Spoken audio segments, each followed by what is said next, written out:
మొన్న ఫిబ్రవరి 28 రాత్రి హైదరాబాద్ గచ్చిబౌలిలో ఉన్న స్పోర్ట్స్ స్టేడియంలో షో ఇవ్వడానికి వస్తున్న ఇళయరాజా గారు చెన్నై ఎయిర్పోర్ట్ నుంచే నాకు ఫోన్ చేసి హైటెక్ సిటీ దగ్గర ట్రైడెంట్ హోటల్లో దిగుతున్నాను, నాకు తినడానికి అన్న పట్రా, అదే రా బజ్జీలు లాంటివి అన్నారు. నల్లగండలో రోడ్డు పక్కనే బజ్జీలు పొడుకులు వేసే ఆ ముమ్మడివరం భార్యాభర్తల దుకాణం దగ్గరికి వెళ్లి ఒక్కో ఐటమ్ ఒక్కో పొట్లం కట్టించుకుని ఆయన దిగిన ట్రైడెంట్ హోటల్కి వెళ్ళాను.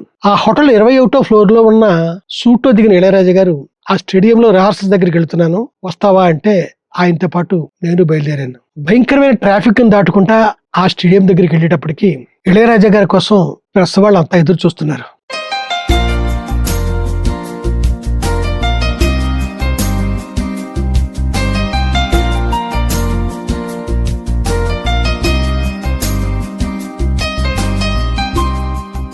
ఆయన అలా వెళ్ళనిచ్చి నేను స్టేజ్ దగ్గరికి వెళ్తే 50 మంది ప్లేయర్స్ 13 మంది సింగర్స్ కనిపించారు నాకు.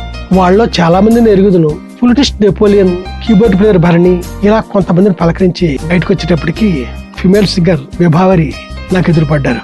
మర్నాడు జరిగిన షోకి నేను వెళ్ళలేదు కానీ చాలా గొప్పగా జరిగిందని అంతా చెప్పుకుంటుంటే విన్నాను. చెన్నై వెళ్ళిపోయిన ఇళయరాజా గారు ఏదో పనుండి నాకు ఫోన్ చేసి షోకి ఎందుకు రాలేదని నన్ను అడిగితే నవ్వుతా ఏదో సమాధానం చెప్పాను.